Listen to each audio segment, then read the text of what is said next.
evening. Good evening. It's nice to warm up a little bit. These last 8 decades have been pretty cold.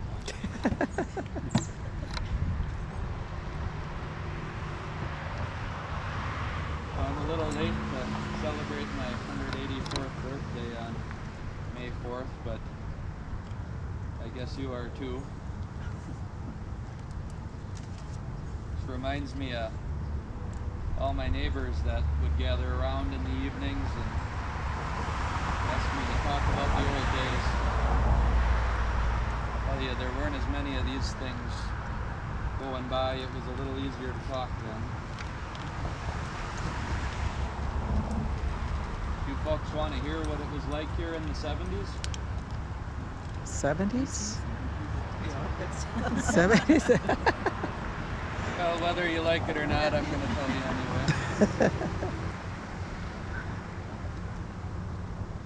So where I come from in Danzig,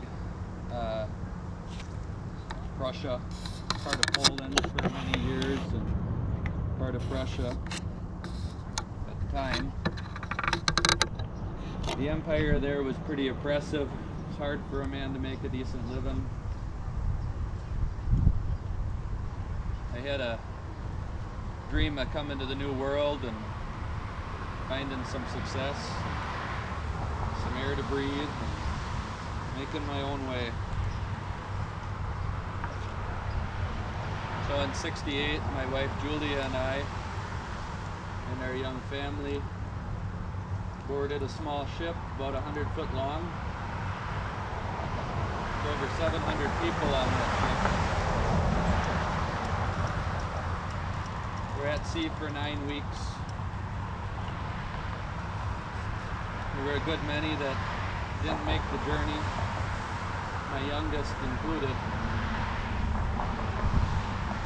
buried at sea. That was one of my biggest failures in life as a father.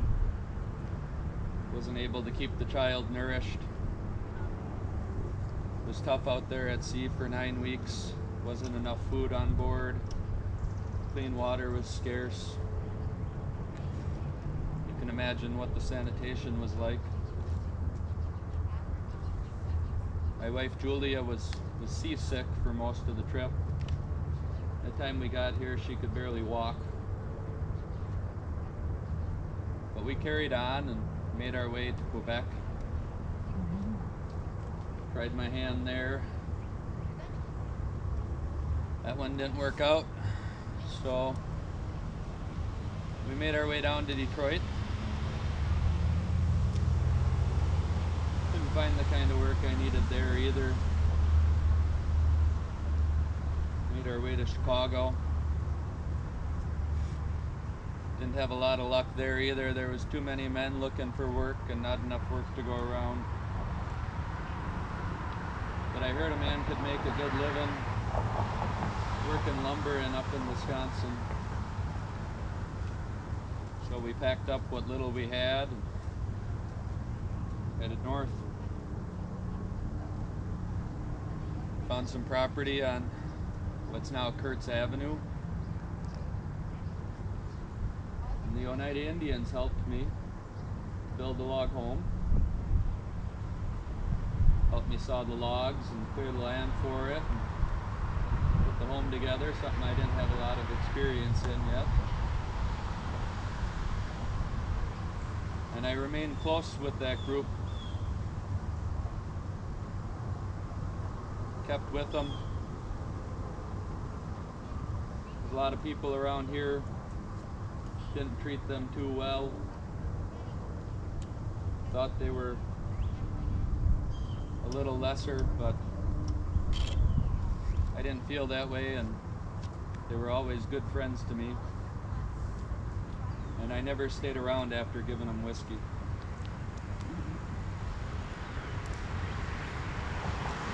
Lumbering was a good living, but that came with its problems too.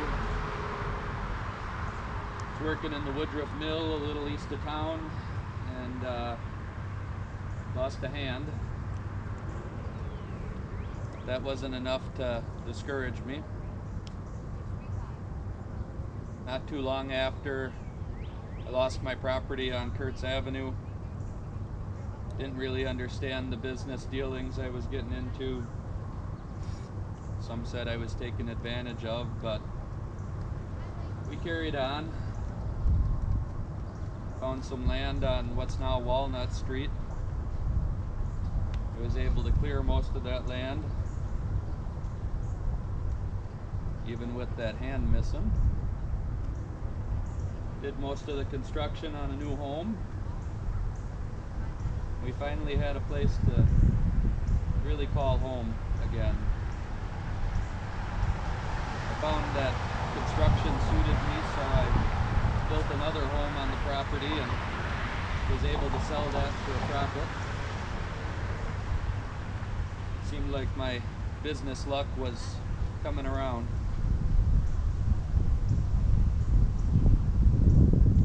Also enjoyed tending to cattle and horses and any critter you might find. Most of the old timers around here would call on me when they had an ailing horse or a cow that needed some attention. I'd come any time of day or night and do what I could. Many around here said that I was a skilled veterinarian, but I didn't feel right taking pay for that. So I would go and take care of them free of charge.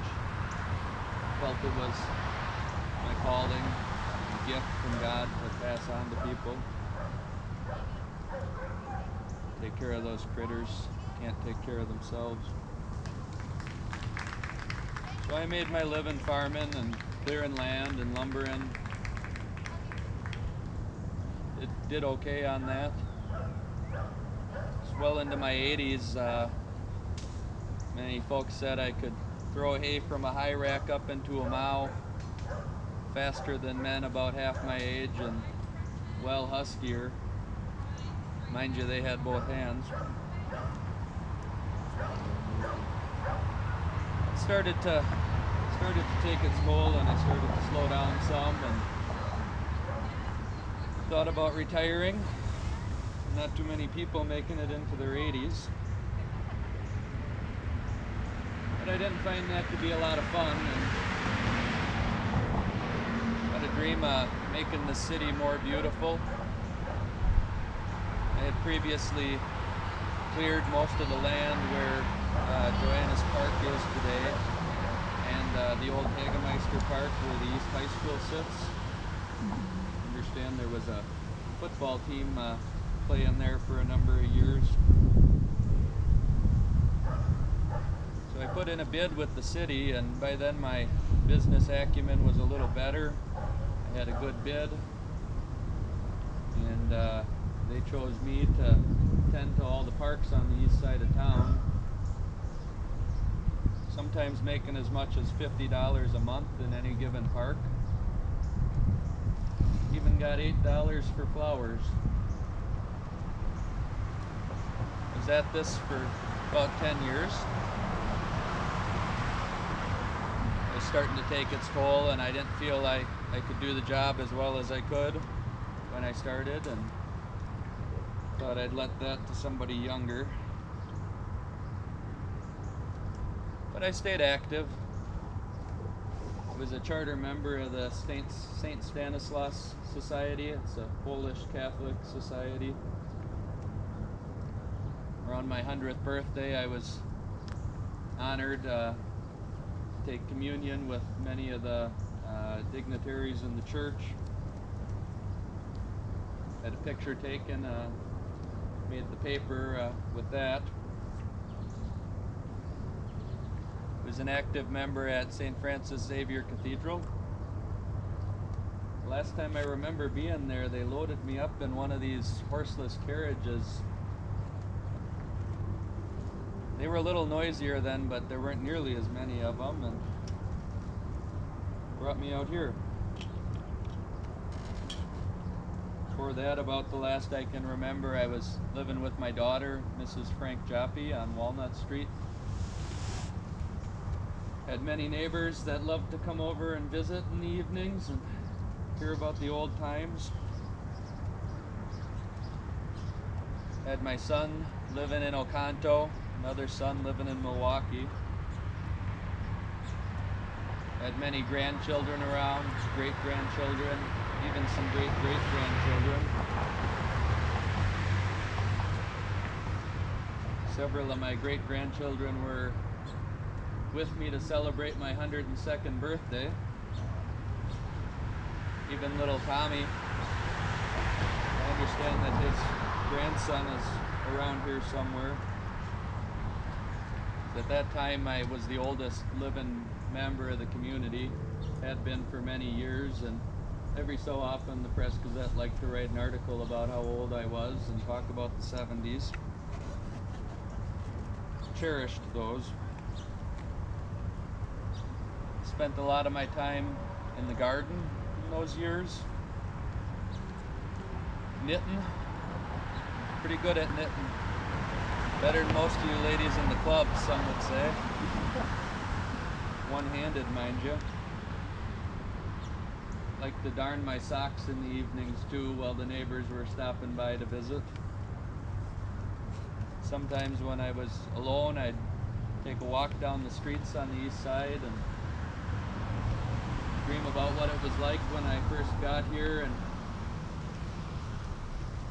wasn't much but me and my family and the trees and the creatures.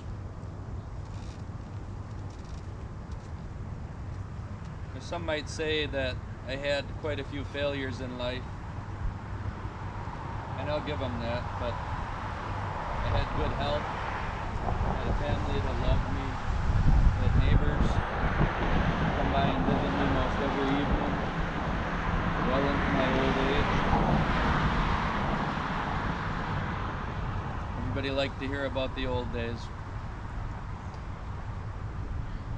Now you folks didn't ask for any advice, but I'm an old man and I'm going to give it to you anyway. Don't lose that fire in your heart. Keeps you going. Keep that dream. Find your success.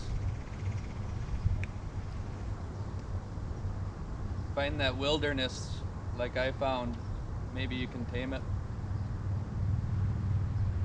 When you're thinking about that, think about the old guys like me that came here when it wasn't much but a couple of log buildings out on Main Street.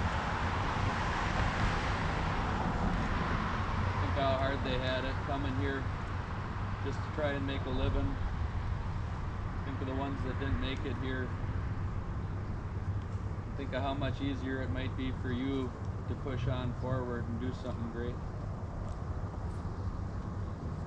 Now I think one of these ladies told me, had a pretty good welcoming party when I got out of here, but told me I had about 8 to 10 minutes, and I think we're probably pretty close to that now. The neighbors would visit a little longer, but there's a strange woman out here, and she had this flexible glass she was able to put on some of these newspaper articles you can pass around and take a look at. And so we got a few more of them that I collected up here on this corkboard.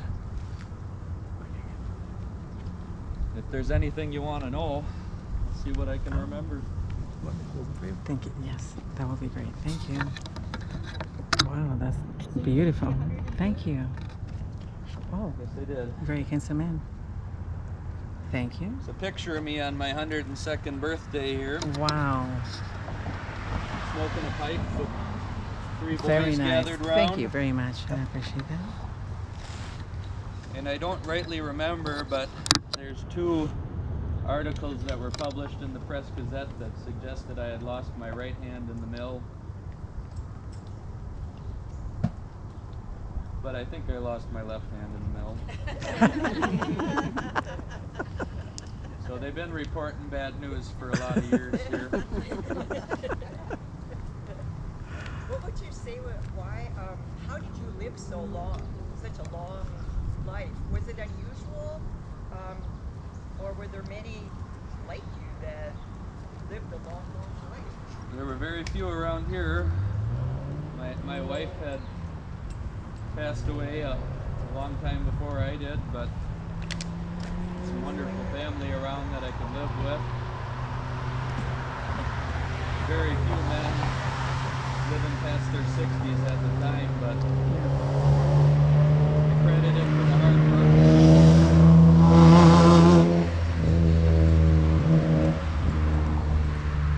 You know, somebody left one of these funny mirrors here too, and I have no idea what that is. But Back to the Future. you know, the pipe tobacco too, I think, helped codify my breathing. How about the No, I stayed away from that. I give that to my friends quite often, and you'll find in one of that articles there that I was indeed quoted by the Press Gazette as having said that was how I kept my friendship with the Oneidas. Wow. Very interesting. Thank you. Thank you. You all, if you see any more neighbors out there, you send them my way. I got all evening. Maybe into eternity. You want to take a picture of these? Sure, thank you. That will be I'll hold great. them for you. I appreciate that. Is it Wow. best angle away from the sun? Yes, this is perfect. Wow, I love that picture. Him and the grandchild. Very nice. Thank you so much. Appreciate that. All right. Thank you. Yep. Yeah. Thank You did a That was great job. Thank very you. good. Thank you. Appreciate that. You bet. Thank you.